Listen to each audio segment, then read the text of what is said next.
Selamat pagi anak-anak sekalian. Salam sehat. Semoga semuanya sehat hari ini.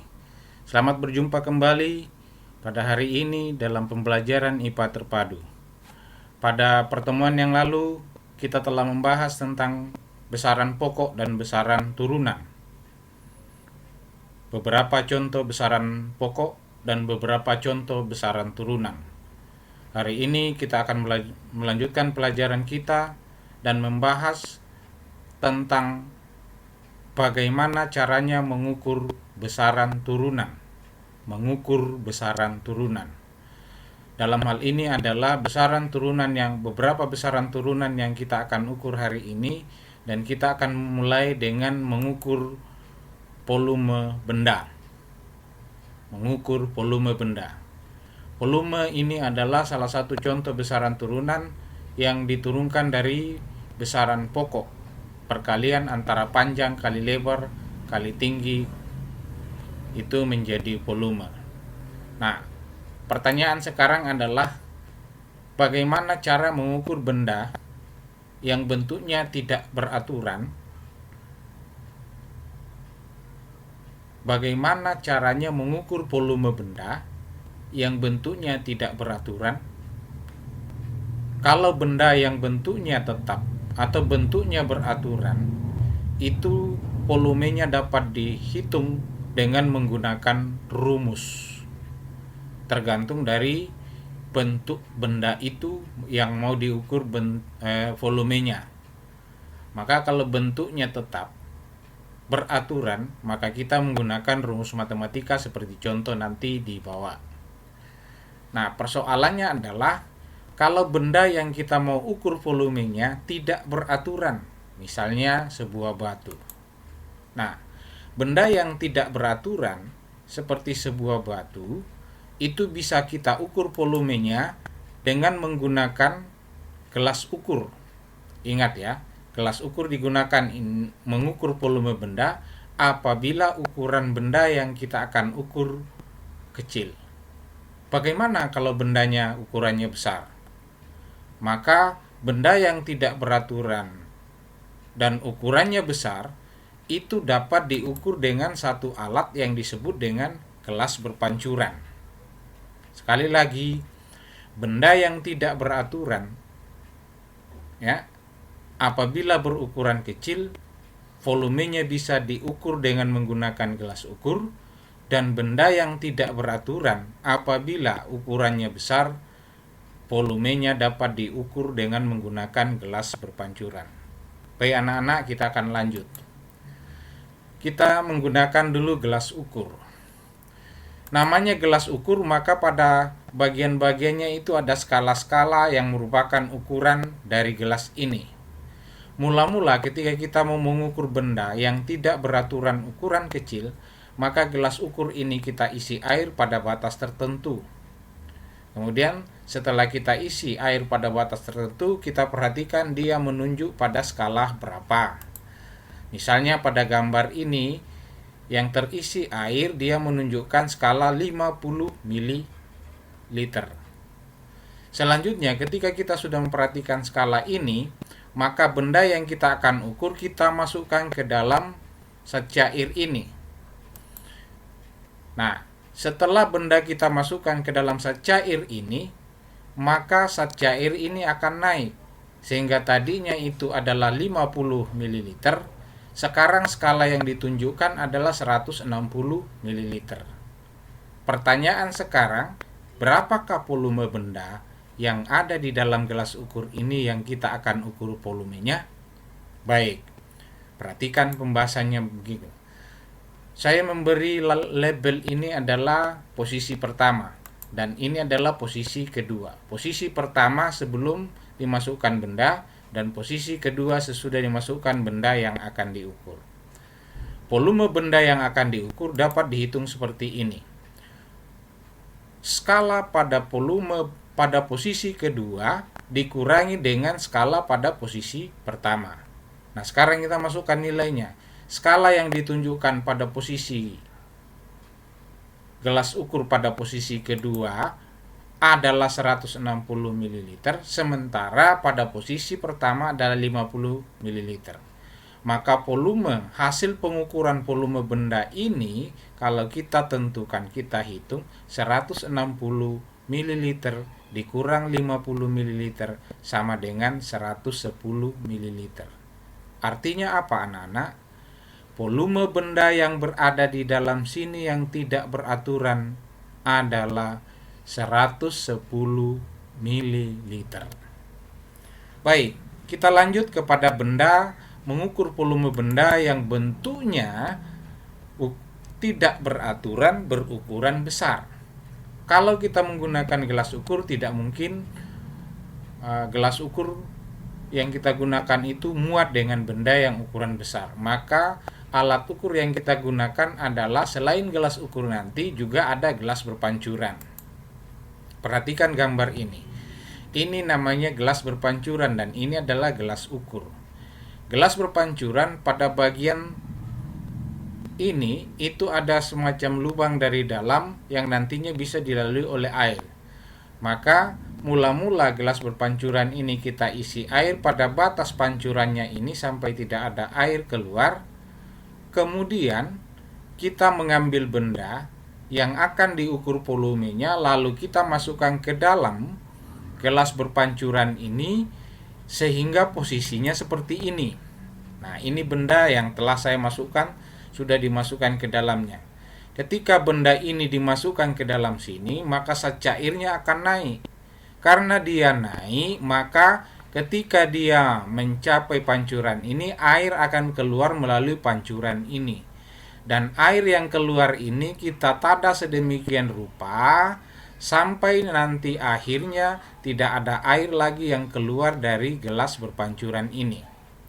Nah, setelah tidak ada air yang keluar dari gelas berpancuran ini, kita amati penunjukan yang ditunjukkan oleh gelas ukur dari air yang kita tada tadi.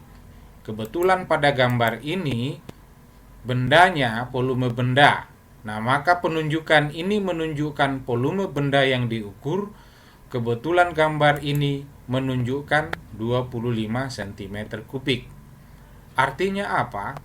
Volume benda yang kita ukur ini adalah 25 cm kubik. Nah, itu cara mengukur volume benda yang bentuknya tidak beraturan, baik ukuran kecil maupun ukuran besar. Selanjutnya anak-anak, besaran turunan yang kita akan hitung lagi adalah konsentrasi larutan.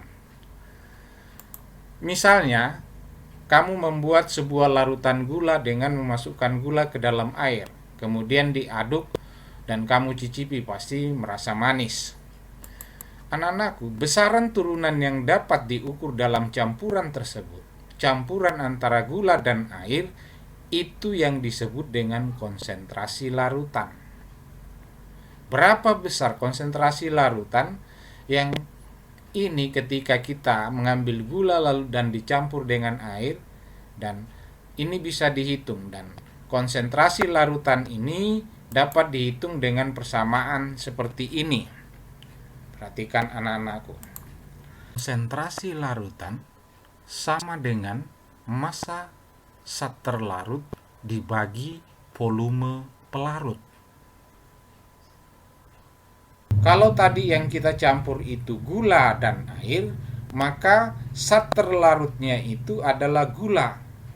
Berapa massa gula tadi, kemudian berapa volume air, ketika kita bandingkan massa zat terlarut, massa gula tadi yang kita larutkan, dibagi dengan volume pelarut, itulah yang disebut dengan konsentrasi larutan.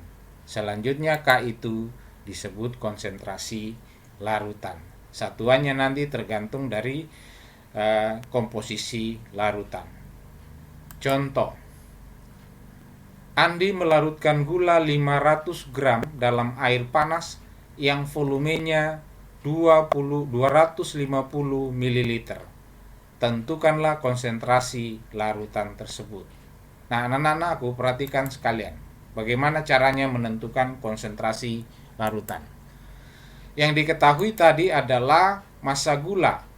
Gula itu tidak lain yang kita sebutkan tadi adalah zat terlarut, 500 gram. Yang kedua yang diketahui dalam soal adalah volume air. Air itu adalah pelarut, 250 ml. Apa yang ditanya dalam soal? Ditanyakan berapakah konsentrasi larutan tersebut. Baik, perhatikan penyelesaiannya. Tadi konsentrasi larutan sama dengan massa zat terlarut dibagi dengan volume pelarut. Massa zat terlarut tadi 500 gram, volume pelarut yaitu air panas, maka konsentrasi larutan yang kita buat tadi adalah 2 gram per mililiter. Ini yang disebut dengan konsentrasi larutan. Nah, tentu anak-anakku ini gampang mengertinya bagaimana menghitung konsentrasi larutan. Kita lanjutkan. Besaran turunan yang kita akan ukur berikutnya adalah mengukur laju pertumbuhan. Tentu yang kita akan ukur di sini adalah laju pertumbuhan pada tumbuhan. Pertumbuhan pada tumbuhan kita juga bisa ukur laju pertumbuhannya apabila dalam beberapa saat kita melakukan pengamatan pada tumbuhan tertentu. Perhatikan ini. Besaran panjang dan waktu dapat digunakan untuk menentukan pertumbuhan tanaman. Panjang dan waktu. Karena ini adalah besaran panjang dan waktu diturunkan, maka laju pertumbuhan termasuk besaran turunan. Nah, bagaimana caranya menghitung laju pertumbuhan suatu tumbuhan? Laju pertumbuhan suatu tumbuhan itu bisa dihitung dengan mengamati pertambahan tinggi dibagi dengan selang waktu atau dibagi waktunya selama kita amati. Laju pertumbuhan sama dengan pertambahan tinggi tumbuhan dibagi dengan selang waktunya. Makanya laju pertumbuhan adalah besaran turunan. Baik. Nah, hasil pengamatan seorang siswa pada pertumbuhan kacang hijau. Jadi ada siswa ini yang menanam, mulai dari ditanam, dia tumbuh, dia ikuti pertumbuhannya dengan mengukur seperti ini. Ini hari di atas, hari kedua, ketiga, kelima, dan keenam. Nah, tingginya. Pada hari kedua, anak tersebut mengukurnya ternyata tingginya itu 3 cm. Pada hari ketiga, ternyata tingginya naik lagi 7 cm. Pada hari kelima, tingginya naik lagi menjadi 5 cm. Pada hari keenam, tingginya naik lagi menjadi 23 cm. Nah, bagaimana kalau anak-anakku sekalian diberikan data seperti ini, lalu disuruh menghitung laju pertumbuhan kacang hijau tersebut pada hari kedua? Tidak disuruh menghitung semuanya ini, disuruh menghitung laju pertumbuhan kacang hijau itu pada hari kedua. Berarti ini yang diperhatikan. Nah, baik anak-anak. Langkah selanjutnya mengukur luas benda. Nanti ada contohnya mengukur luas benda. Luas itu adalah besaran turunan karena diperoleh dari perkalian antara panjang dan lebar. Misalnya, saya langsung ini contoh. Panjang kertas 25 cm dan lebarnya 20 cm.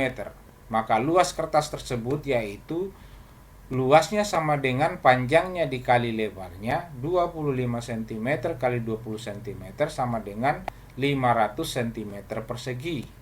Atau kalau ini kita konversikan ke dalam meter persegi, maka itu sama dengan 5 kali 10 pangkat min 2 meter persegi. Nah, ini luasnya kertas ini. Jadi luas itu termasuk besaran turunan. Mengapa disebut besaran turunan? Karena diperoleh dari perkalian panjang dan lebar. Dan panjang dan lebar itu adalah besaran pokok. Berikut mengukur volume benda padat. Misalnya, diketahui panjang sebuah balok kayu 10 cm, lebarnya 6 cm dan tingginya 4 cm. Berapakah volume balok tersebut? Ini karena berbentuk balok, maka kita mengukur volumenya dengan menggunakan rumus. Rumus volume balok sama dengan panjang kali lebar kali tinggi. Masukkan nilainya 10 cm kali 6 cm kali 4 cm sama dengan 240 cm kubik. Volume balok tersebut adalah 240 cm kubik. Demikian anak-anakku sekalian pertemuan hari ini. Semoga Tuhan memberkati kita. Selamat